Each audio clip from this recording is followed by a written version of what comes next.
A vida é cheia de metamorfoses. Assim como as borboletas passam por diferentes fases até alcançarem uma bela forma final, muitos de nós também atravessamos etapas em nosso crescimento pessoal e profissional. A transformação de larva em borboleta forja um potencial latente. São os desafios e a força que descobrimos ter ao superá-los que, ao longo do tempo, nos transformam. E chega um dia que a gente se sente pronto, confiante, apto a alcançar voos.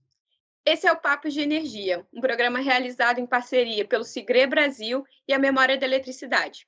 Eu sou a Leila Guimarães e a nossa conversa de hoje é para falar sobre transformações. A minha convidada é mãe de 2 meninos, apaixonada por sustentabilidade energética, graduada em administração, pós-graduada em economia de energia, mestre em engenharia de produção e doutorando em políticas públicas. Criada na Baixada Fluminense, ela vive atualmente na Flórida. Vamos entender como todas essas mudanças ocorreram. Seja muito bem-vinda, Carla Lepeti-Galan, e obrigada pelo aceite ao nosso convite. Oi, Leila, eu que agradeço o convite. O Sigre também e a Memória da Eletricidade fazem parte da minha história e para mim é um orgulho estar aqui compartilhando um pouco do que eu vivi. A gente também, eu estou muito curiosa para conhecer essa história, Carla. Me conta um pouco, assim, né? Eu comentei aqui na chamada, você nasceu na Baixada e hoje você mora nos Estados Unidos. Me conta como começou a sua história, onde você nasceu, como é que foi essa sua primeira fase da vida. Eu nasci em Nova Iguaçu, na Baixada do Rio Fluminense, na Baixada Fluminense do Rio de Janeiro, desculpe. E eu fui criada nessa com a minha mãe e a minha irmã. Meus pais se separaram muito cedo, quando eu era muito pequena, e a gente perdeu o contato com meu pai. Então foi uma fase difícil, né, para minha mãe, para gente. Nossa vida realmente mudou e eu tive que ir para a escola pública e, enfim, a gente imagina, né, uma rota na vida e a vida pega uma rota completamente diferente. Isso me fez ver que eu tinha que me esforçar realmente, né, para atingir os meus sonhos. A minha mãe, ela era professora e ela sempre incentivou muito a gente a estudar, né, o valor da educação, principalmente quando ela se separou, que ela precisou voltar a trabalhar e ela viu o valor que tinha a educação, a formação dela. Então, minha família era uma família matriarcal, eu tinha 5 tias, só um tio, eu tinha 11 primas, então a gente só tinha mulher realmente na família, o que é interessante porque a gente vê realmente que existe uma potência atrás de cada mulher, né, e isso com certeza me inspirou, assim, a buscar a minha também. E em que momento você foi para a escola pública, terminou seu ensino médio, em que momento você foi entrando na vida profissional? Apesar de eu, sonhar, né, em ir pra faculdade e tudo mais, eu achava, assim, bem difícil, né, pela falta de recurso, falta de informação, então era uma coisa que eu achava difícil, todo mundo fazia curso, passar no vestibular era para quem estudava em escola boa, assim que eu pensava. Mas, na minha escola, né, a minha escola se tornou um campus avançado da Universidade Federal Fluminense, quando eu estava no segundo grau. E eu me lembro que foi conversando com uma moça que estudava na faculdade, que eu vi que não era impossível, e ela falou: "Tenta, né, e tenta para você ver como é a prova". E aí eu tentei, né, eu só tinha 16 anos, quando eu terminei a escola muito cedo, e eu tentei fazer essa prova do vestibular da UF e eu passei. E eu foi uma surpresa para mim, né, lá só tinha 3 cursos, era direito, contabilidade e administração. Eu me identifiquei mais com administração, embora eu tenha feito a prova só para ver como era. Eu passei e eu vi que realmente era o que eu queria fazer. Então, eu fui estudar na UF, no começo lá em Nova Iguaçu, nesse campus avançado, e depois, quando, né, depois no terceiro período, a gente foi transferido para Niterói, e aí foi um desafio grande, porque ir de Nova Iguaçu para Niterói, e de Niterói para Nova Iguaçu, naquela época, eu tinha que pegar uns 3, 4 ônibus, né, e chegava em casa muito tarde, porque era de noite. A barca se encerra 10 horas da noite, então era sempre a travessia Rio-Niterói era sempre um desafio, né, para quem estudava lá na UF e morava no Rio, e eu ainda morava fora do Rio. Então, foi bem complicado, mas, eu fiz amigos lá na faculdade, né, que até hoje eu conservo essas amizades, e uma amiga foi contratada pelo CEPEL como estagiária e ela era tão competente que pediram para ela trazer mais estagiários da universidade. E aí ela começou a virar recrutadora lá, né, e eu fui uma das pessoas que ela chamou. Só que o CPEL, para mim, significava tecnologia, energia, e eu falava: "Gente, eu não tenho nem computador", né, porque naquela época, anos 90, né, eu falei: "Eu não sei nem ligar um computador, não sei como é que mexe no computador". E e ela falou: "Não, mas você é dinâmica e tal, vamos lá". E aí eu fui para essa entrevista, né, e eu lembro que os gestores lá da área que estava selecionando, eles queriam alguém que realmente ajudasse na implantação de um projeto inovador no centro, e tinha que entender bem de computador, de CorelDRAW, de coisas que até hoje são complicadas. E eu falei para eles a verdade, eu falei: "Olha, eu não sei, mas se vocês me contratarem, eu vou aprender". E eles me deram essa chance, e foi a primeira porta que se abriu, assim, na minha carreira, e eu sou muito grata por isso. E que porta imensa, né? Para quem nos acompanha e não conhece o Rio de Janeiro, Nova Iguaçu já é um município fora e Niterói também é uma outra cidade que são cruzadas através do Rio de Janeiro. Então, você fazia 2 viagens intermunicipais por dia Isso. para conseguir concluir a É, graduação. E o CEPEL é o maior centro de pesquisa em energia elétrica do Hemisfério Sul, né? Que acabou de completar 50 exatamente. anos também. Então, você já entrou de cara num centro avançadíssimo, que naquela época, eu acredito que já era um centro muito reconhecido também. E Muito. como é que foi, assim, essa passagem? Você foi aceita lá e começou a trabalhar? Com quem você aprendeu? Quais foram suas experiências no CEPEL? Eu caí na área de eficiência energética. Eles estavam estruturando um centro de aplicação de tecnologias eficientes, que era um modelo do EPRI, que é um centro de pesquisa, acho que é o maior quase do mundo, assim, da América do Norte, pelo menos. E eles queriam implantar esse modelo lá, e esse é um centro de demonstração na época, lâmpadas eficientes, equipamentos que podiam ser mais eficientes energeticamente falando, e ia ter também uma área de treinamento, uma programação intensa, então precisava realmente de alguém, porque o CPEL, predominantemente, as pessoas lá são engenheiras, né? Mas precisava de alguém para fazer a gestão, para ajudar nessa gestão, iam ter eventos e projetos, todos na área de eficiência energética. Esse centro também ia dar suporte ao Procel, que é o Programa Nacional de Conservação de Energia, que a Eletrobras executava para o governo federal. Então, eu tive esse privilégio de trabalhar num projeto que estava começando e de poder construir junto, botando ali meu DNA também. Eu aprendi e cresci junto com esse centro. E esse centro partiu do chão, né, realmente, foi construído um prédio para ele. Junto a ele tinha também a casa solar, que era a primeira casa, assim, demonstração, né, de uma casa solar, eu também ajudava na administração dessa casa. E era muito interessante tudo, né, a gente aprendia muito, eu aprendi muito, comecei a entender como funcionavam os projetos de eficiência energética, tem um viés grande ali financeiro, né, do payback e tudo mais desses projetos, então eu também pude contribuir com as propostas comerciais que se faziam, né, com a gestão um pouco desses projetos, ajudar os pesquisadores, e foi muito interessante, porque eu vi diversas facetas realmente. Eu pude trabalhar como gerente de projeto, eu pude trabalhar como administradora desse centro, eu pude organizar eventos e também atuar nos projetos nessa parte comercial e financeira. Já foi uma escola, né? Você ainda A cursava a escola. faculdade, e aí você se formou e você estagiava lá, como é que foi essa mudança? Quando eu me formei, lá, apesar de ser uma empresa ligada ao governo, né, uma empresa pública, tinha uma possibilidade de terceirizar mão de obra. Então, eu fiquei como mão de obra terceirizada, trabalhando lá. E aí o centro já estava estabelecido, né, tudo já estava mais estabelecido, e a gente começou a dar mais apoio ao Procel, como era previsto com esse centro. E eu virei o ponto focal de algumas atividades, né, com a Eletrobras, o Procel. Um dos projetos que era muito interessante, a Eletrobras tinha recebido, né, pelo MME lá, via MME, um recurso enorme, né, era 10 milhões de dólares, na época era muito dinheiro, só para investir em abrir o mercado de eficiência energética no Brasil. Os Estados Unidos são referência de um programa, né, de eficiência energética como o Procel, que é o Energy Star, e a gente, então, deveria interagir e tentar seguir esses passos, né, como foi estabelecido o Programa Nacional de Eficiência Energética nos Estados Unidos, também fazendo no Brasil. Passava por estabelecimento de laboratórios, capacitação de laboratórios, treinamento, cursos de pós-graduação, um portal, eles queriam fazer um portal, né, onde tivesse informação qualificada, onde as pessoas pudessem concentrar ali as informações sobre a eficiência energética de forma confiável, que centralizasse também uma rede de atores, né, que trabalhavam com eficiência energética, entendiam de eficiência energética, uma rede de especialistas. Então, tinham várias iniciativas, eles queriam também fazer uma pesquisa no Brasil para entender, traçar uma linha de base, né, de como é que era visto e entendido, como é que era o consumo de energia no Brasil, pelo ponto de vista, né, da população, dos setores comercial, industrial, para a gente poder ali traçar um plano estratégico de como agir no Brasil.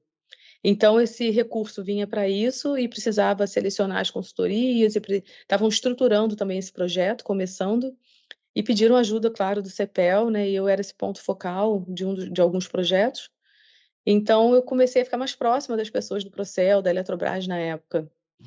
E foi quando eu soube que tinha aberto um concurso para a Eletrobras e para a Eletronuclear. Mas para a Eletrobras eu perdi a data de inscrição e na Eletronuclear eu consegui me inscrever. Embora faltasse só um mês para a prova, eu recebi muito apoio, né, dos meus colegas lá no CEPEL e eu ficava estudando na biblioteca na hora do almoço e realmente fui bem incentivada, tanto pelos colegas da Eletrobras quanto do CEPEL. E passei nesse concurso da Eletronuclear em terceiro lugar, embora só faltasse um mês, eu consegui ser Caramba! bem objetiva para estudar. E então tomei posse na Eletronuclear, tive que me despedir do CEPEL, com muita dor no coração, assim, porque virou minha família realmente. Isso no Rio? Mas no Rio de Janeiro, a Eletronuclear ficava no centro, junto da Eletrobras, né? E o CEPEL ficava no fundão. Então, né, foi um passo de amadurecimento. Fui Nesse para. momento, você já morava no Rio também ou você ainda Não, ainda morava em Nova Iguaçu. fazia essa viagem ainda? Fazia.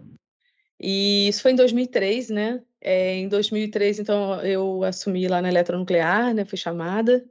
E fiquei pouco tempo lá, porque no momento que eu me despedi das pessoas na Eletrobras, falei, olha, eu vou sair do projeto, porque eu estou saindo da empresa.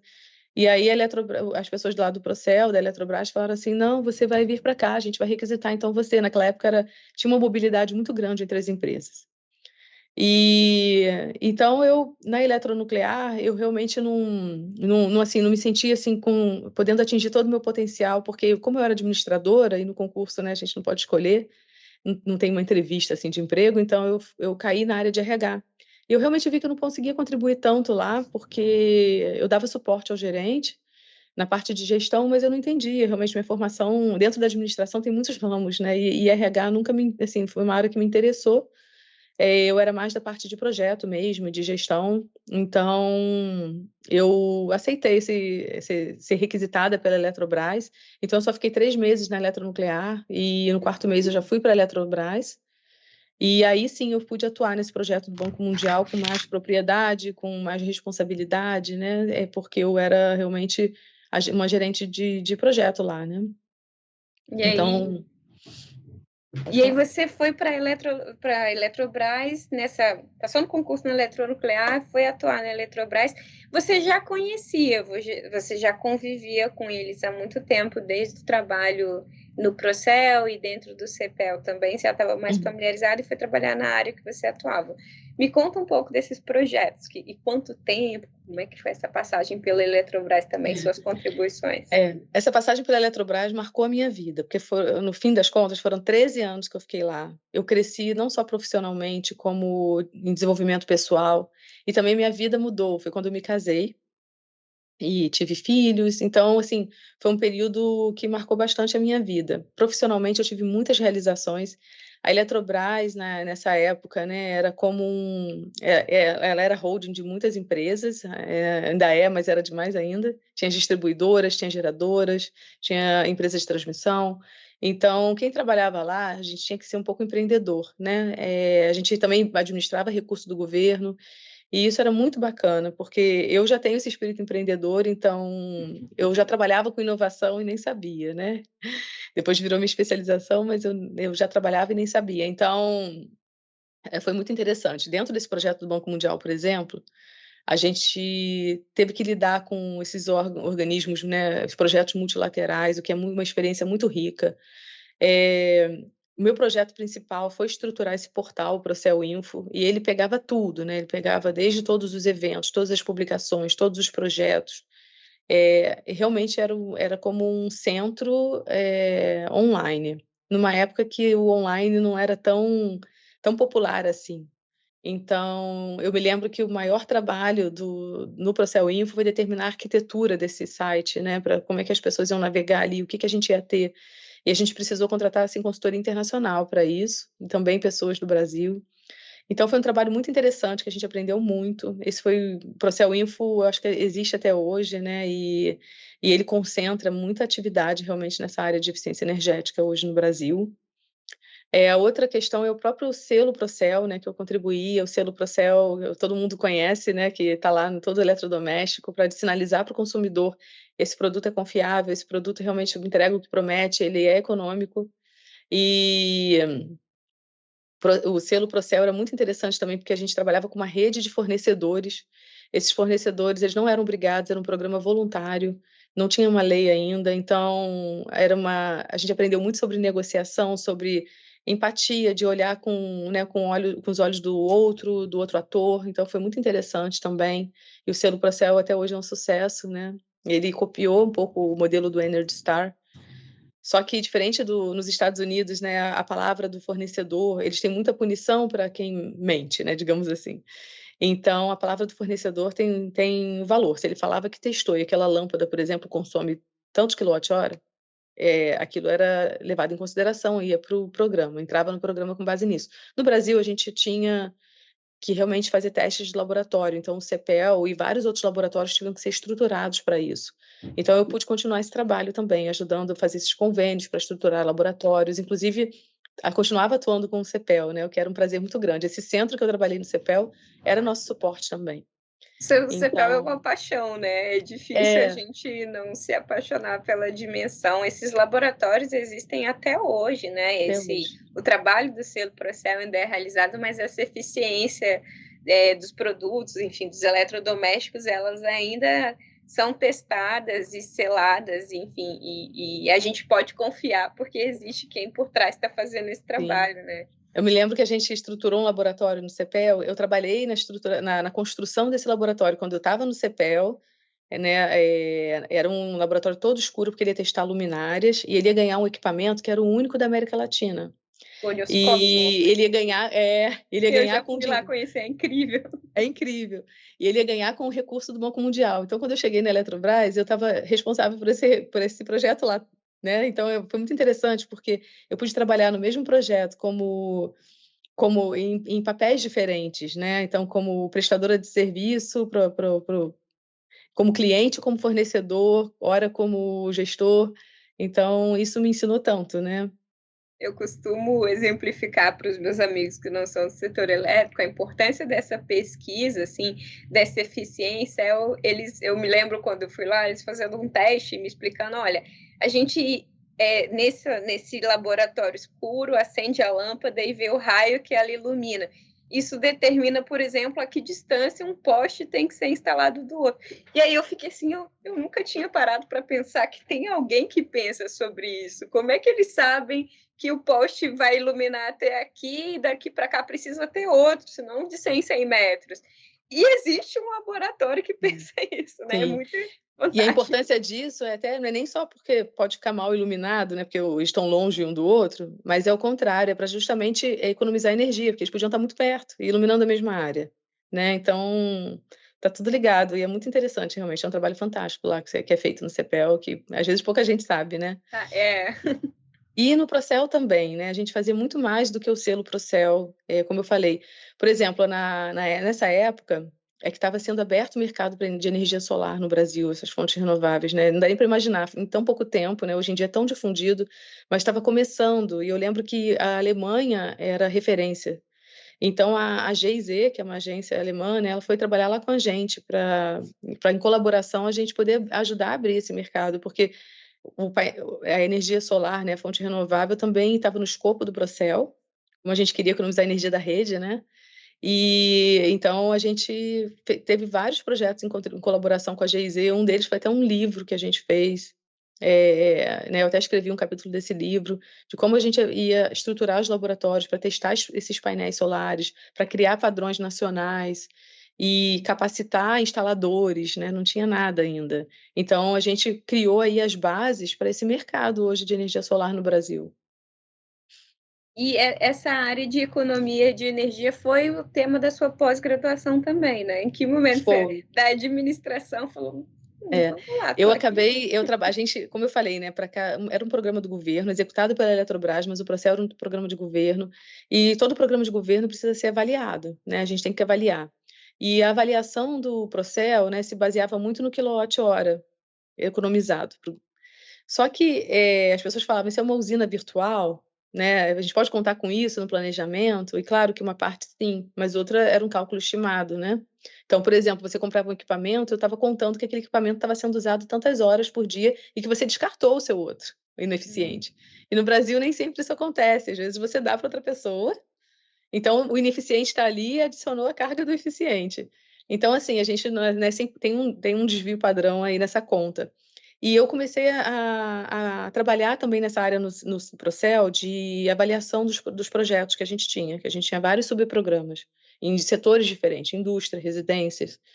E eu até fazia parte do comitê de um maior evento que tem no mundo, na verdade, ainda existe, sobre avaliação de programa de eficiência energética. E o que aconteceu foi que eu vi a necessidade de desenvolver metodologias, que a gente tinha que trabalhar em cima de metodologias. A gente contratava universidades no Brasil e fora do Brasil para desenhar essas metodologias para a gente, para cada programa específico. E nos programas relacionados à informação, né, marketing e informação, que era o selo Procel, é o Procel Info, a gente não conseguia medir o resultado, porque eu não tinha quilowatt-hora diretamente economizado. Era indireto, era com base na educação, na formação. Então, esses programas que a gente chama de programas informativos, educacionais, a gente não tinha como medir. A gente até fazia uma estimativa, umas pesquisas, mas... E aí eu vi essa necessidade. Então, no meu mestrado em engenharia de produção, né, eu caí nessa área de avaliação, e aí desenvolvi um modelo de avaliação de resultados de programa de eficiência energética com base em lógica fuzzy. Então, era para chegar mais pertinho, né? E na pós-graduação que eu fiz em eficiência energética na Unifei, também abordei essa questão da avaliação dos programas. Essa era uma preocupação, né, essas metodologias, e ninguém estava olhando muito para essa parte, que não era a parte ligada à engenharia diretamente, né? Era uma engenharia sim, mas uma engenharia de dados.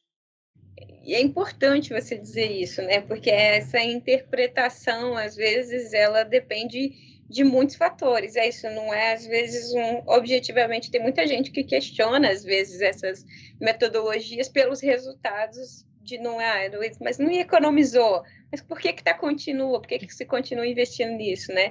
Tem uma outra maneira de avaliar e olhar. Você falou sobre esse programa educativo, eu me lembro de criança, né? O Procel teve Professor de educação, o nas Procel escolas. teve uma fase muito forte, muito marcante da gente entender, de falar para a mãe que tem que comprar com selinho econômico porque era melhor. E isso Isso. realmente, né, foi muito bem. Essa parte educacional que você falou, né? Eu acho que ela começou a ser feita e está aí até hoje, né? Como você Tá falou, aí o até hoje. Procel, Ó, outra questão, site está aí. outro trabalho que, né, eu fui gerente de uma divisão do Procel que cuidava justamente desses projetos, desses programas de, né, informativos, e um deles era muito interessante, que era o Prêmio Procel. O Prêmio Procel, ele pegava o país todo, estudantes e profissionais, e ele abrangia várias categorias. Então, quem tivesse projetos de eficiência energética em arquitetura, na indústria, a gente mobilizava atores e especialistas do Brasil todo para julgar esses projetos. Tinha sempre um evento no final do ano, belíssimo, assim, de reconhecimento, vinham as autoridades, eles recebiam esse prêmio. Tem gente que recebeu o prêmio que está hoje na Eletrobras, que está em outras empresas do setor elétrico, então era muito gratificante, realmente, era um trabalho muito gratificante. Queria que você me falasse um pouco disso também, sobre essa estruturação, né? Você falou que quando você entrou na Eletrobras, você descobriu que inovava sem saber, nem existia ainda esse nome de inovação. E hoje a gente tem em todos esses lugares um P&D, né? Uhum. Essa área de pesquisa, de desenvolvimento, de inovação muito bem estruturados também. Eu me lembro que na nossa conversa prévia você falou muito sobre isso, assim, que a gente precisa de articulação e estratégia, né? Dessa ambição para ação. Como você vê assim, essa evolução nesse ambiente de inovação ao longo desses anos também? Pois é. A gente usava no Procel, né, todo o programa era embasado em metodologia, como eu falei, né? Era metodologia, modelos, a gente tropicalizava, digamos assim, né, os modelos dos países que estavam mais avançados, e a gente desenvolvia metodologias e normas próprias. Hoje em dia a gente tem lei de eficiência energética, a gente tem tudo, mas naquela época estava começando, a gente estava estruturando laboratórios. Então, lá na Eletrobras, a gente atuava como financiador de P&D, né? Porque esses projetos, essas metodologias eram desenvolvidas dentro de um P&D, e a gente era o financiador, né? De todos esses projetos, a capacitação dos laboratórios também, que fazia parte. Então, a gente atuava ali como fomento da pesquisa e da metodologia, né? De desenvolvimento de metodologia. A questão do incentivo à inovação também passa pelo reconhecimento. E o Prêmio Procel tinha esse papel, o selo Procel também tinha esse papel, porque à medida que um fabricante conseguia tornar um equipamento mais eficiente, energeticamente, ele estava inovando. Então, a Eletrobras sempre fez isso, né, através do Procel. Esse era o mecanismo, na verdade, de elevar, nivelar por cima os equipamentos elétricos no Brasil e também a forma de se trabalhar, né, porque também tinha metodologias de projeto e tudo mais. Então, a inovação estava em tudo, realmente. Hoje, olhando para trás, eu vejo que a inovação estava em tudo. A gente tinha muito convênio com universidades no Brasil, a gente fez memorandos de entendimento fora do Brasil também. Como eu sempre gostei de estudar línguas, né? Eu sempre gostei de estudar, na verdade, eu fiquei estudando minha vida inteira. Eu sabia, eu Sempre foi estudava boa nisso. sempre. Eu estudei, então, espanhol, inglês, francês. E aí eu gostava muito de fazer essa parte de relações internacionais, né? Então, a gente chegou a fazer missões lá nos Estados Unidos. A gente tinha memorando de entendimento com a Universidade da Califórnia, que era uma referência para o governo americano até. E a gente fez esse convênio com eles para poder justamente trocar informação, trocar conhecimento. Eu também gostava de liderar esse trabalho, essa parte toda de comunicação. E aí você falou como que você torna, né, uma ambição em ação. Eu acho que passa por fases, né? A gente vai progredindo em ondas e o importante é você acreditar que aquela ambição realmente ela pode se tornar uma ação, começar a fazer os estudos para provar isso, né? Então, você tem um estudo, uma análise de viabilidade técnica, econômica, mas vai muito além, sabe? Eu acho que nesse mundo, né, da engenharia, a gente fica preso nesses estudos, na economia, mas na prática eu aprendi que a gente tem que ir muito além. A gente tem que usar a comunicação de diversas formas, né, como a gente está fazendo aqui hoje, em congressos técnicos, falar com jornalistas, falar com a sociedade, através de um estudante na escola. Então, a gente tem que usar a comunicação para mostrar os benefícios desse projeto, dessa ambição, né? Mostrar para eles e também aprender deles quais são os benefícios para esses diferentes públicos, e aí você incorpora isso na documentação do projeto, né, digamos assim, que você está estruturando, para mostrar a relevância dele e conseguir o patrocínio de diferentes atores também. Então, por exemplo, quando eu falo aí do Prêmio Procel, né, a gente conseguia envolver diversos atores, por exemplo, a indústria, a gente conseguia envolver mostrando, olha, você vai ser reconhecido, seu nome vai ser, né, seu brand vai ser fortalecido. O estudante, a gente conseguia envolver porque falava, olha, você vai ter mais empregabilidade, você vai ganhar um prêmio, você vai ter destaque nacional. E para o governo, a gente falava, olha, a gente está aí incentivando, né, e reconhecendo, a gente está incentivando que mais projetos sejam feitos e a gente alcance mais eficiência energética no país. Então, você tem que comunicar diferente, para públicos diferentes, Adaptar, né? e captar qual é o benefício que ele percebe, porque não adianta eu falar, olha, governo, eu estou aqui, olha, dando mais empregabilidade para para esse estudante de universidade. Ele vai falar, sim, mas não é um impacto direto para ele. Então, a gente mostrar esses impactos, isso é muito importante. Então, eu costumo dizer assim, que a gente tem aí uma estrutura, né, de desenvolvimento de projeto, que começa realmente com uma ambição e passa por diversas ondas, né, e tem hora que a gente tem que recuar, e tem hora que a gente avança, mas não é uma coisa linear, realmente, eu vejo mais assim, em ondas, realmente, e a gente tem que ir usando dos atributos que nós temos, né? Uma hora é comunicação, uma hora é a escrita, outra hora é realmente uma análise econômica, você vai usando dos atributos e da colaboração com os diversos atores envolvidos para fazer isso virar uma ação. E isso que eu aprendi na Eletrobras e no CEPEL, eu aplico até hoje na minha vida profissional, na minha vida pessoal. É bom ouvir você falando isso. A gente traz muitos convidados aqui no Papo de Energia. Muitos desses convidados e muitas dessas convidadas ao longo dos anos, muitos engenheiros. E sempre que a gente fala sobre o crescimento do setor, sobre o desenvolvimento do setor, a gente bate muito nessa tecla de que muita gente acha que energia, eletricidade é tudo engenharia, mas na verdade são um conjunto de agentes, né? Como você falou, o quão importante é o papel de uma pessoa como você, que era uma gestora, uma administradora, e entendia essa necessidade de falar sobre isso, benefício percebido, de coleta de dados para embasar um relatório, de dados, muitas vezes, né, de o poder do marketing na influência da venda desse projeto. Então, não basta só desenvolver uma solução, uma engenharia só, né? Tem todo um conjunto para que aquilo seja aplicável, reproduzível no mercado. Então, assim, é muito interessante. Quando a gente fala em inovação, a questão de ter uma equipe múltipla, de ter diversidade dentro dos projetos, das equipes, é sempre uma coisa muito importante, você trazer olhares diferentes que vão se complementar. Então, eu queria que você falasse um pouco isso, como é que você vê o papel dessa diversidade também, como é que foi nas equipes que você trabalhou, tanto de diversidade de atuar em diferentes formações, como também de homens, mulheres, pessoas de diferentes lugares também. Eu tive bastante experiência com isso, não só com diversidade de gênero, mas de etarismo, porque a gente estava numa empresa pública, né? Então existe essa diversidade e a gente tem que trabalhar com isso, né? E se adequar. E é muito interessante, porque logo que quando eu entrei na Eletrobras, por exemplo, tinha muitos jovens, né? Embora fossem maioria homem, não eram tantos homens quanto no CEPEL, que eu era praticamente eu e mais duas mulheres só. Então, eles sempre, lógico, eles reconheciam na gente, quando eu trabalhava nesse ambiente só masculino, né? Eu via que havia um reconhecimento dessa sensibilidade maior, dessa capacidade de articulação que a mulher tem. Havia um reconhecimento disso, né?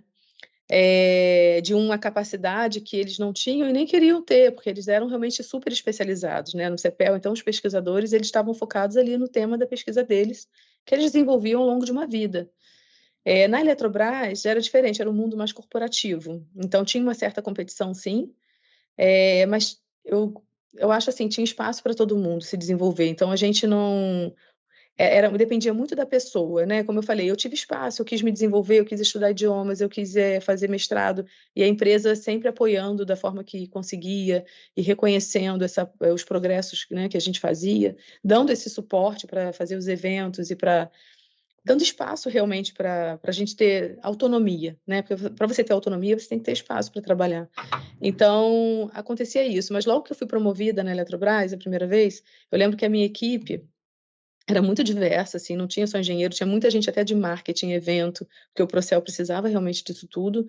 A Eletrobras não tinha ainda uma área de comunicação, então a gente também prestava serviço para a Eletrobras, e eram as pessoas que trabalhavam ali, a maioria eram mulheres, e eram mulheres bem mais velhas, né? Então eu estava ali com uma faixa de 20 anos a minha equipe tinha na faixa de 40, 50 na época.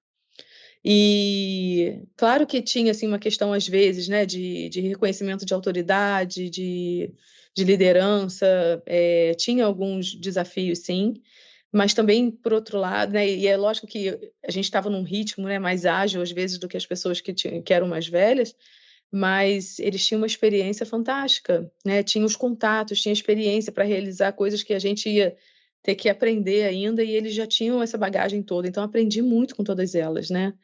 Aprendi muito, principalmente eu percebia que quando você trabalhava com mulher, tinha essa preocupação de transferir a informação, de ensinar. Também teve alguns homens, né, que estavam às vezes perto da aposentadoria, e eu sempre aproveitava para fazer isso, sabe, para reconhecer a experiência que eles tiveram e aprender.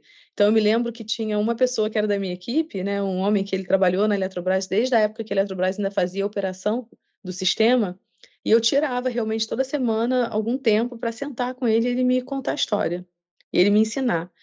ele viveu aquilo tudo, né? E ele também tinha experiência com a internacional e tudo mais, e eu aprendi muito com ele, muito. Isso, eu acho que a gente tem que estar sempre expandindo a nossa visão, né? Para além daquele momento, para além daquele tempo, para além daquele espaço. E eu buscava fazer isso ouvindo a experiência de outras pessoas. Quando a Eletrobras resolveu estruturar a área de comunicação, eles pegaram essas pessoas todas mais experientes e eu tive que estruturar uma nova equipe. E aí era equipe formada por pessoas que estavam entrando na empresa. E era interessante que realmente, como eu tinha que escolher, né, pessoas que vinham do concurso, a gente não podia escolher a pessoa, podia escolher o perfil. E eu sempre discutia muito, né, com os que já estavam lá e falava, olha, vamos diversificar, porque eu via realmente engenheiro tendo que escrever coisas para o portal Procel Info. E a gente falou: não, eu quero um jornalista, eu quero alguém da área de letras, de comunicação. Também quero um engenheiro, mas também quero um administrador. E a minha equipe, então, foi muito diversa em termos de profissão. E a Legal. gente tinha uma harmonia muito grande. Era muito interessante, porque realmente, quando precisava do engenheiro para confirmar alguma informação, ele entrava com a expertise dele, mas quando precisava de alguém para revisar um texto, e eram muitos textos que a gente fazia, entrava a pessoa de letras. E assim eu percebo que isso é um princípio da inovação, né? Ter diversidade de formação, de perspectiva. Era assim que eu trabalhava na Eletrobras. E eu acho que o Procel todo era assim, e por isso que ele cresceu tanto. Você E o falou de sucesso diversidade do projeto também, né? É bom saber como de foi todos feito os isso por projetos, trás, né? né? E todos foram feitos assim, né? Então, é muito interessante ver que realmente esse conceito, né? O design thinking, por exemplo, né? Que é uma metodologia muito usada para inovação, ele é baseado nisso, é você misturar equipes, pegar gente do jurídico, da comunicação, do RH, da TI e botar junto para resolver um problema, porque traz mais riqueza de perspectiva e de experiência. E a gente conseguia fazer isso naturalmente na Eletrobras. Que legal. E aí, enfim, a Eletrobras chegou o período da capitalização. Você contou né, você prestou o concurso para eletronuclear. E nesse período, muita gente cedida começou a voltar para suas casas de origem. E aí eu me lembro de você comentar que você volta para a eletronuclear e leva essa bagagem toda inovadora também. Como é que foi esse retorno para casa? Sim, quer dizer, minha vida mudou um pouco na Eletrobras também quando eu tive filho, né? Como eu falei, eu estava de licença maternidade, eu perdi assim o cargo que eu tinha, mas eu continuei trabalhando lá, ajudando aos gerentes e tal. Mas realmente assim não veio essa nova direção, né, de privatizar, e se privatizasse realmente a Eletrobras não ia mais executar o Procel. E aí eu vi realmente que talvez fosse a hora de voltar para a eletronuclear, que eu ainda, né, eu era cedida. Mas eu realmente me lembrava da época que eu entrei lá, né, que eu trabalhava no RH e tudo mais. E eu pensei, eu não posso, eu tenho tanto a contribuir, mas não nessa área, talvez, né? Então eu queria conversar. Então, antes de voltar para a Eletrobras, da eletronuclear, eu fui lá, conversei com a superintendente de RH e levei meu currículo, né? Fiz como uma pessoa de empresa privada. E falei, olha, eu tenho essa experiência, hoje eu sou essa pessoa. Eu acho que eu posso contribuir aqui, aqui e ali, mas eu acho que eu não posso contribuir, por exemplo, no RH fazendo, né, no mesmo posto que eu fazia. Então, eu quero voltar para a empresa, mas eu gostaria de pedir uma oportunidade de ser, né, de empregar o meu conhecimento. E aí, na mesma época, estava voltando para a eletronuclear, também como presidente, um colega que também estava cedido na Eletrobras, que eu conhecia, e ela falou, olha, ele está voltando aqui também com essa perspectiva, então tem novas áreas, né, que estão sendo implementadas na empresa, e ele, para todos que estão voltando, e reconhecendo isso, ele quer que a gente faça entrevistas mesmo de emprego e veja onde as pessoas se adequam mais. Então, eu participei de algumas entrevistas para a área de planejamento estratégico, mas a área que eu me identifiquei, que também a pessoa que era responsável se identificou, né, comigo, né, viu que eu podia contribuir, foi a área de novos negócios. A área de novos negócios da eletronuclear significava fazer memorandos de entendimento, relações internacionais, relações externas e estudos de sítio para fazer novas usinas nucleares. Então, era um mundo completamente desconhecido para mim, né? Um mercado desconhecido. Eu trabalhei com renováveis, eu trabalhei muito com o pessoal do planejamento energético, trabalhei com eficiência energética, essa perspectiva de holding da Eletrobras, mas a área nuclear sempre foi uma área muito especializada e que parecia que nem fazia parte da energia, né? Era uma parte da tecnologia nuclear. E para mim foi um mundo novo e eu pensei, meu Deus, vou ter que voltar a ser estagiária aqui, aprender tudo. Mas o meu gerente, né, ele falou para mim, olha, eu preciso muito da sua capacidade de articulação e eu vou te ensinar tudo que você precisa. E ele me ensinou. E o interessante é que ele tinha essa perspectiva não da tecnologia exatamente, mas do mercado de energia nuclear. Porque ele é essa pessoa, ele trabalhava com novos negócios, não era à toa. E ele me ensinou tudo, me ensinou quais são os atores, como que funciona o mercado, como que a tecnologia nuclear está sendo vista pela ONU, pela Agência Internacional de Energia, quais são os problemas aqui no Brasil, quais são os desafios. E ele me deu essa visão ampla, lógico que não foi em um dia, foi ao longo de meses, mas eu tendo essa visão adicionada ao conhecimento que eu já tinha do setor elétrico, essa visão mais abrangente, eu pude realmente ver quais eram as áreas que eu podia atuar com o meu conhecimento, com a minha expertise, com os meus contatos, que eu podia atuar para poder agregar valor à empresa. Né? Então, uma dessas áreas que surgiu, que emergiu dessa área então de novos negócios através do meu trabalho, foi a questão de gestão de P&D e inovação, que não existia na eletronuclear antes. Então, foi uma área completamente assim nova que a gente formou ali dentro desse departamento. E logo assim, estreando, a Eletrobras fez um prêmio de inovação, né, que era para todas as empresas, e a gente levou metade dos troféus. Eram 18 troféus, a Eletronuclear levou 9. Uau! Então, foi muito bacana. A gente ganhou a Olimpíada de Inovação, que Furnas também organizou para o grupo. E foi bacana que eu pude fazer exatamente o que eu acreditava na Eletrobras, que é pegar esses projetos que eram só uma ambição e tornar eles reais, né? Ajudar a pessoa responsável, né? O engenheiro responsável a tirar aquilo da gaveta e falar numa linguagem, estruturar ele como um projeto e falar numa linguagem que todos entendessem, que pescasse os benefícios e vender esse projeto, né, para ele virar uma realidade. E um exemplo de projeto que a gente fez isso foi o projeto de hidrogênio, né, que hoje está super em alta e que já existe na eletronuclear desde os anos 90 e ninguém sabia. Chegamos na parte da energia nuclear, do hidrogênio desses projetos. Tem duas coisas que eu queria abordar aqui ainda. Uma é, dentro da energia nuclear, dessa experiência toda que você teve, você falou sobre a importância de compartilhar conhecimento, quando você falou que aprendia lá com servidores mais antigos. Lembrei muito do nosso papel aqui da memória sobre isso também, de guardar e difundir conhecimento para além das gerações. Fiquei feliz que você atua como uma agente da memória da eletricidade, e isso está em transferir conhecimento.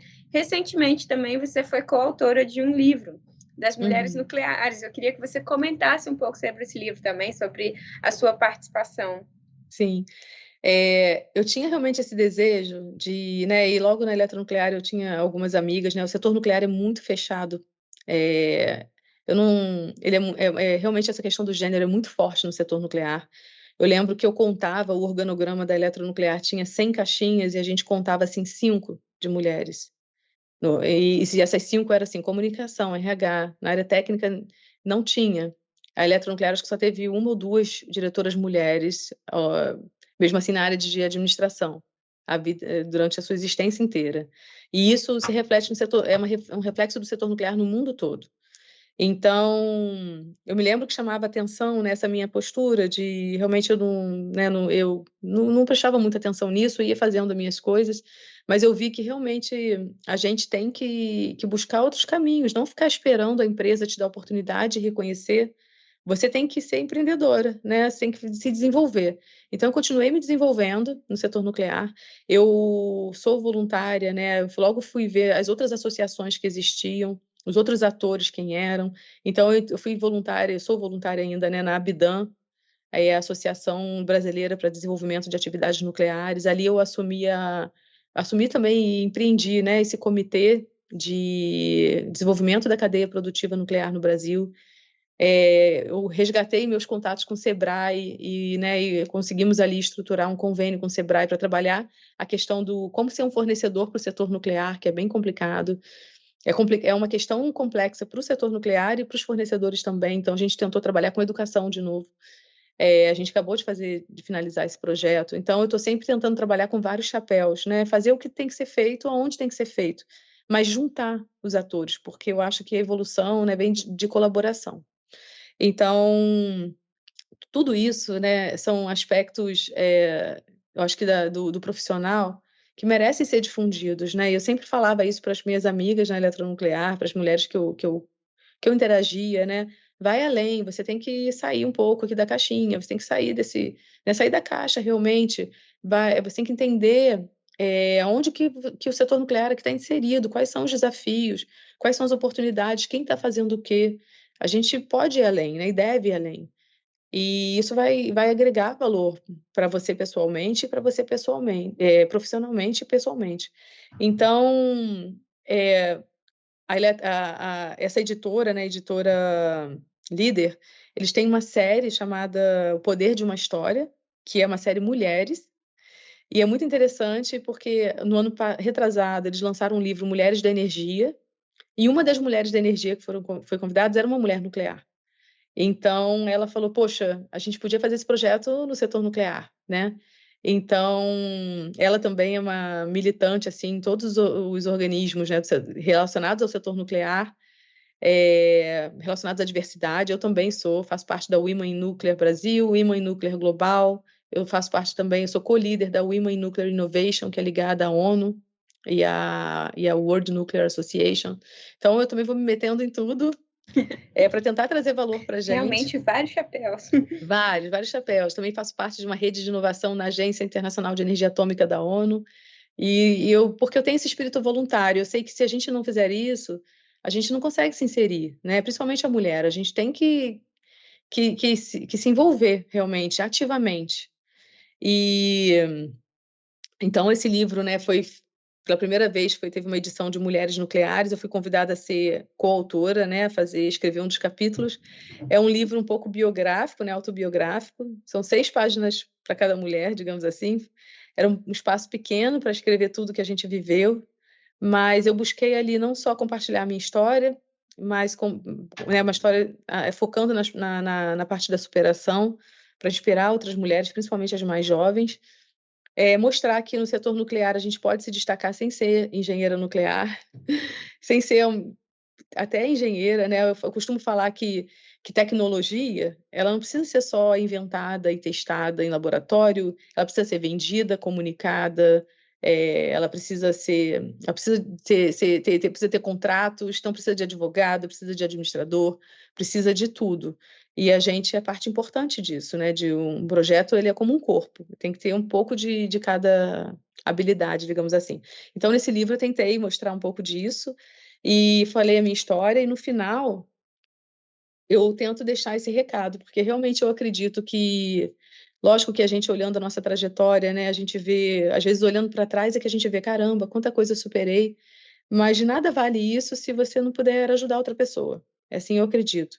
Eu tenho uma paixão realmente por disseminar assim, conhecimento, disseminar o que funcionou para mim, né? Seja do shampoo que eu usei até a minha experiência profissional, né? As pessoas que me conhecem sabem que eu sou assim. Eu sou aquela pessoa que todo mundo pergunta: "Você tem dica disso? Tem dica daquilo?" Porque essa é a minha natureza. Então eu busquei fazer um pouco isso no livro Uma indicadora e profissional. profissional, é. Então, mostrar que a gente tem desafios sim, tá? No setor nuclear, principalmente, eu superei muitos desafios por ser mulher. É uma área realmente difícil para ser mulher, né? E você ter o reconhecimento, você ter liderança, você tem que despertar admiração para isso.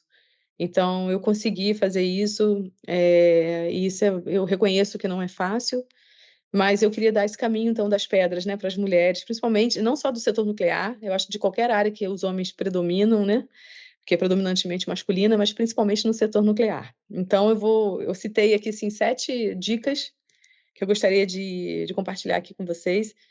Uma delas é ter a visão estratégica, né, que a pessoa realmente, seja a área que você estiver, né, você está aí na memória da eletricidade agora, você tem que se informar sobre o setor de energia. Então, e você está indo além, né? Não só olhando para a parte de eletricidade, de geração, mas está buscando nuclear, buscando outros tópicos. Então, é ter essa visão estratégica. A gente tem que entender o mercado que a gente está inserido, que a nossa empresa está inserida, quais são os atores, quais são as demandas, quais são os desafios, como é que é visto isso globalmente, no mundo, o que está acontecendo nessa área, como isso afeta o Brasil, como isso afeta a minha empresa. Então, a gente tem que olhar para isso. Então, só para dar um exemplo, por exemplo, no setor nuclear, eu percebi que a cadeia produtiva era um problema que a gente enfrenta para poder implementar novas usinas. Porque você tendo a cadeia produtiva reduzida no Brasil, a gente tem que importar tudo, então fica tudo mais caro. E o risco de fornecimento aumenta. Então, eu falei, poxa, a cadeia produtiva é uma área que eu posso trabalhar. Vamos falar para o microempresário como é que ele pode fornecer para o setor nuclear. Vamos falar numa linguagem clara. O que você precisa entender? Não são só normas em inglês. Vamos dividir em pedacinhos, né? E então, é, realmente a gente tem que ter essa visão executiva de ir além da empresa e além do nosso setor até. A outra questão, a segunda dica que eu dei é para criar autoridade. Como é que você cria autoridade, né?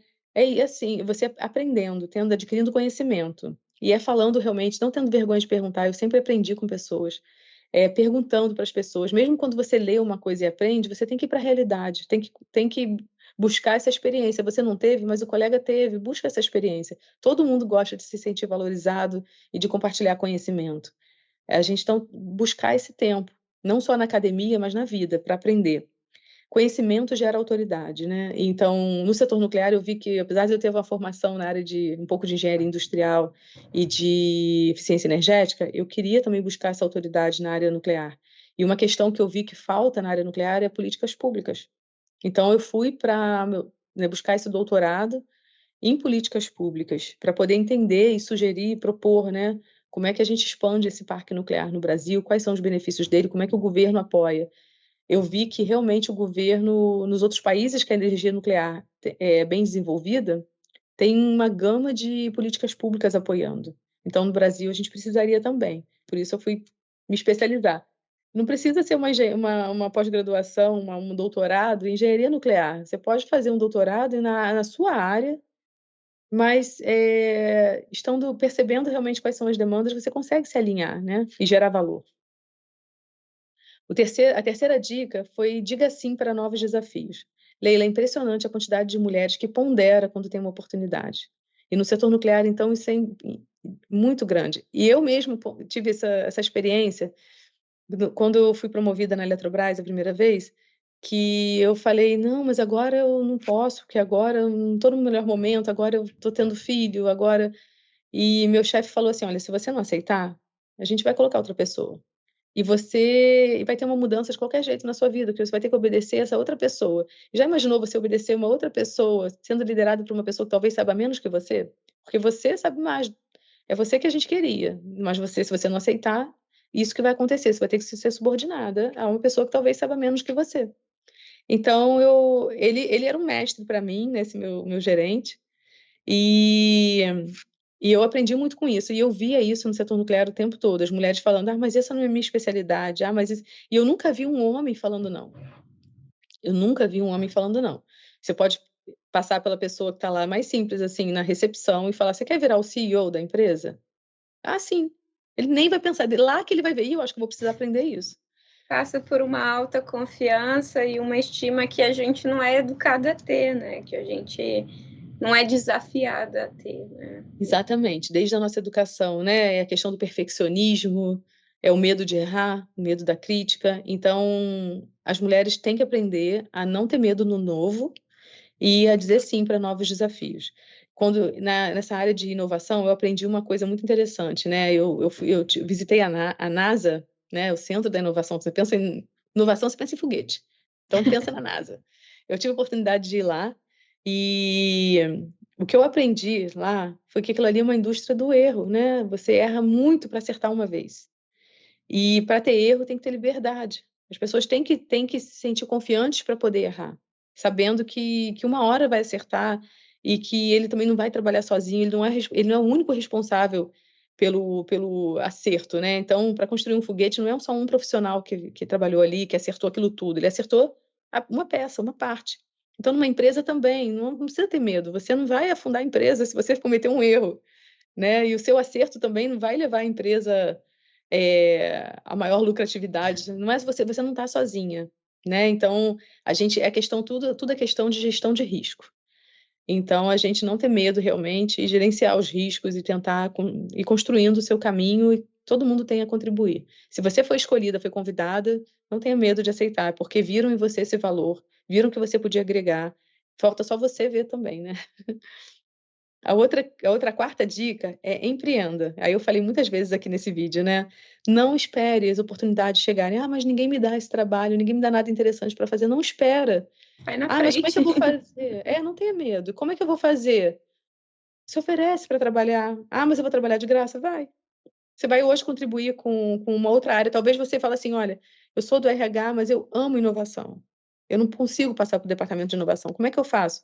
Vai lá e pergunta, será que no meu tempo livre aqui, na hora do almoço, eu posso ajudar com alguma coisa? Eu posso contribuir em um projeto? Sempre, principalmente em empresa pública, sempre todo mundo quer alguém para contribuir. Então, vai lá e contribua, sabe? E você vai aprender você vai adquirir novas habilidades que vão te abrir outras portas no futuro. Você vai estar conhecendo mais gente, você vai estar estruturando um networking que vai além da sua área. E é assim que a gente faz. Eu fiz isso, eu consegui mentorar pessoas a fazerem isso também dentro da empresa e que deu super certo. Pessoas que estavam escondidas, tipo, na área comercial, mas queria trabalhar com inovação. E eu dava trabalho, eu dava espaço. Me ajuda aqui a organizar esse prêmio, me ajuda. E na hora de apresentar, eu falava para a pessoa, agora você apresenta. E todo mundo conhecia ela como uma referência em quê? Inovação. Não mais só na área de comercial. E essa pessoa depois conseguiu se destacar. Então, é isso, sabe? É sobre isso, é a gente se doar também. Não ter medo de empreender. Tudo que eu fiz na minha vida, todas as áreas que eu trabalhei, todos os projetos foram sempre empreendimentos novos. Nunca trabalhei em nada que tinha que continuar o trabalho de alguém, né? Articulação, eu acho que é uma das dicas mais importantes, né? Eu acho que é uma característica que eu tenho forte, mas que eu busco desenvolver cada vez mais. Para você poder articular, você tem que conhecer pessoas, conhecer projetos, é ligar uma coisa a outra, é ligar os pontos. E a mulher tem uma capacidade de fazer isso muito grande. A gente faz isso na nossa vida o tempo todo. Isso é um atributo que a gente tem que explorar profissionalmente. Articular, ligar os pontos, ligar pessoas a pessoas. Ligar, né, um interesse de um setor lá, automobilístico, por exemplo, com o teu setor. E, por exemplo, o Sebrae, né, foi um ponto de interseção desse que eu identifiquei. O Sebrae trabalha com pequena empresa e trabalha também, já trabalhou na área de energia. Vamos trazer para a área nuclear. O que eles fizeram no setor automobilístico, eu quero que eles façam aqui no setor nuclear. Ah, mas eles não conhecem o setor nuclear. Vão conhecer, né? E deu super certo, tá? É uma parceria que a gente está já trabalhando a longo prazo. Então, a articulação é muito importante para construir uma rede forte de parceiros, tanto interno quanto externo, para apoiar os seus projetos. A outra dica é comunique-se, né? Que a gente falou tanto aqui. A comunicação, o que a gente está fazendo aqui hoje, é um pilar importante de qualquer profissional, de qualquer projeto, de qualquer empresa. E a gente tem que fazer isso. Ah, mas é como? É em congresso? Eu vou em congressos técnicos? Não. É nas redes sociais. A gente tem o LinkedIn hoje em dia. É por e-mail. É em release para a imprensa. Tudo que eu sempre fiz, qualquer resultado, qualquer marco, todo Conta. projeto, a gente faz um release para a imprensa. Ah, eu não sei escrever release. Não sei, não sou jornalista. Aprendi a escrever melhor para dar apoio aos jornalistas que são super sobrecarregados. E eles dão lá o toque deles e eles escrevem para mim. O que a gente não pode é falar, eu falei com a comunicação que ia ter um evento e não falaram nada. Você tem iniciativa, escreva você o release. Aí vai ficar ruim, eles vão ter que corrigir, né? Mas Então não. é isso. E hoje em dia tem outras formas. Eu gravo um vídeo, né? Nossa, hoje em dia, então, nossa, não depende nem mais da área de comunicação, né? Apenas. Mas faça parte de grupos no WhatsApp, tem grupos de cada coisa. Eu faço parte de grupos de hidrogênio do mundo inteiro, né? Então, faça parte, participa, sabe? Se doa. É o que eu tô falando, se doa, sabe? Isso tudo faz parte do teu trabalho, não é só o sentar no computador e trabalhar na tua empresa. E muitas pessoas pensam, ah, mas isso é mérito só do líder do projeto ou do chefe do departamento. Não é. Não é. Isso demonstra, comunicar se demonstra segurança e engrandece a todo mundo que está na equipe. Então, qualquer líder, né, líder mesmo, ele vai valorizar uma pessoa que faça isso pela equipe dele.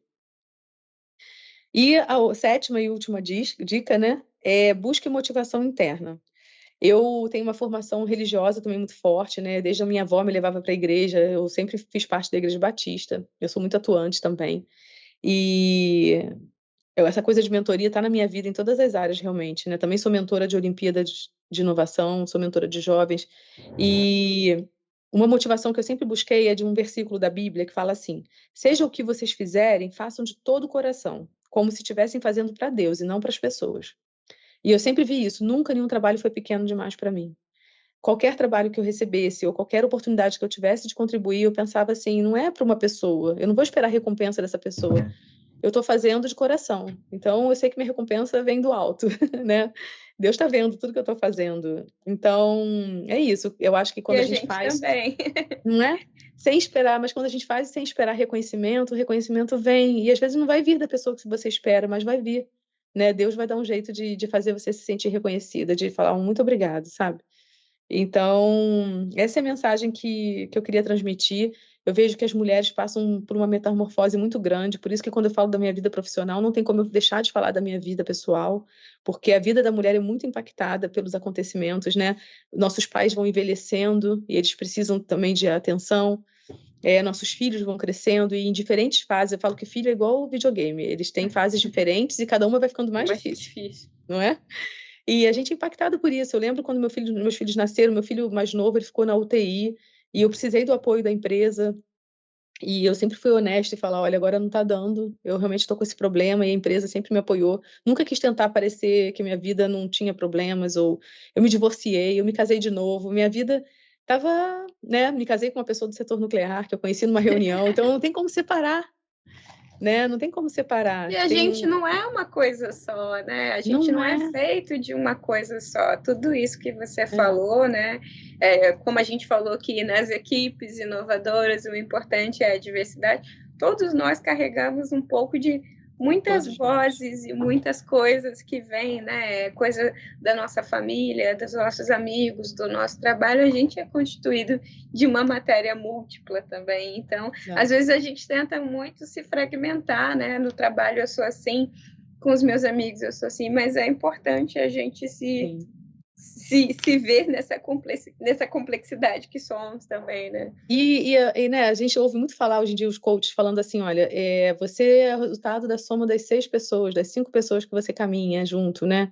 Então, buscar pessoas que te agreguem valor, né? Buscar essas pessoas realmente. Eu tive uma pessoa que me inspirou muito, que eu conheci lá na Eletrobras, na área de eficiência energética, que ela era do setor nuclear, e ela era já, assim, né, muito sênior, e até hoje ela é minha amiga, e eu vou até falar o nome dela, que é Selma Chi. Então, ela foi uma inspiração para mim, até hoje ela é de, não só como profissional, mas ela foi uma profissional, assim, excelente, que ascendeu, que superou todas as barreiras da época dela, barreiras que existem até hoje, lá nos anos 70 ela superou, e ela tem uma filha especial que tem a minha idade. Então, eu aprendi tantas questões com ela, sabe? Também foi uma mãe solo, que me inspiraram não só na minha vida pessoal, quanto na profissional, né? Fora essa história, eu falei da minha família ser matriarcal, são mulheres que me deram muita força, mas a gente tem que buscar uma inspiração, mas a gente também tem que buscar ser uma inspiração, né? Então, como eu falei, hoje eu tento fazer mentoria em várias áreas, seja na área religiosa, na área profissional, com estudantes. Eu tento sempre fazer isso porque eu acho que toda essa experiência que a gente adquire, todo o conhecimento que a gente adquire, ele não vai servir para nada se a gente não passar adiante. E se eu não ajudar outras mulheres, principalmente, a voarem também. É uma questão muito triste que eu vejo, principalmente no setor, nos setores mais técnicos, que as próprias mulheres que chegaram em algum posto, elas se fecham, sabe? Porque tem aquela sensação de exclusividade. Ah, eu fui uma das primeiras. Sim, mas, né?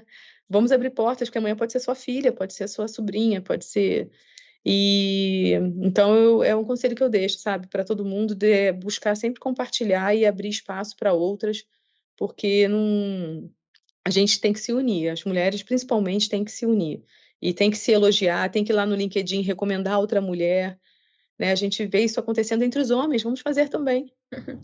Importância dessa rede. Carla, muito obrigada. Assim, a gente veio aqui hoje para falar do poder de uma história e como é interessante conhecer essas várias partes da sua história, né? Você começou vindo de uma família de mulheres simples, onde você via que achava que aquilo tudo, o mundo era um grande desafio, cursar uma graduação era um desafio, prestar um concurso era um desafio.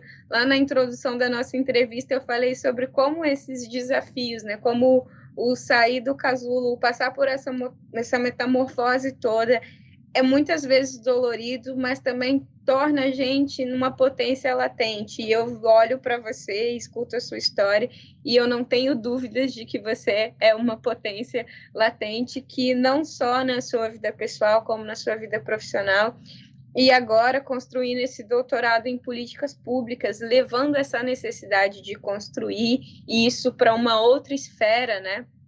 Que faz muita diferença também, né? Você falou, Deus está vendo, a gente está vendo, e esse desenvolvimento de políticas públicas é que muitas outras pessoas possam ver, possam ter acesso, possam se desenvolver. Então, assim, parabéns pela sua história, sem dúvidas, assim, é uma história poderosa que inspira muito. Muito obrigada por comunicar, por compartilhar aqui com a gente hoje, por criar esse momento de memória na história aqui também, para que muitas outras pessoas possam ver. Muito, muito obrigada. Eu até coloquei aqui, enquanto você falava, né, que não importam os obstáculos iniciais ou as adversidades encontradas ao longo do caminho. Tudo é possível quando a gente consegue acreditar que a gente pode crescer além dos limites pré-estabelecidos. E você foi uma pessoa que lá no início eu falo, chega uma hora que a gente consegue voar mais longe. Eu não tenho dúvida que você está voando longe, e eu torço aqui, desejo que voe cada vez mais, que você realize seus sonhos e continue ajudando várias outras pessoas também a se desenvolver nos seus. Muito obrigada pela sua participação. Eu que agradeço, foi um prazer poder compartilhar. Obrigado por essa oportunidade e por deixar espalhar essa minha experiência, e eu espero realmente que inspire outras pessoas, outras mulheres. E eu também queria deixar aqui à disposição o link, né, do livro. Ele pode ser adquirido online, mas também na Livraria da Travessa do Brasil todo. E é uma leitura que vale a pena, tem 18 histórias aqui que inspiram, de um setor muito difícil para as mulheres. Para quem nos acompanha, o link vai ficar disponível na descrição aqui do vídeo do YouTube. Agradeço a todos. Essa foi mais uma edição do Papo de Energia, um programa realizado pelo Sicredi Brasil e pela Memória da Eletricidade. E eu espero vocês em breve numa nova edição. Tchau, tchau. Tchau, tchau.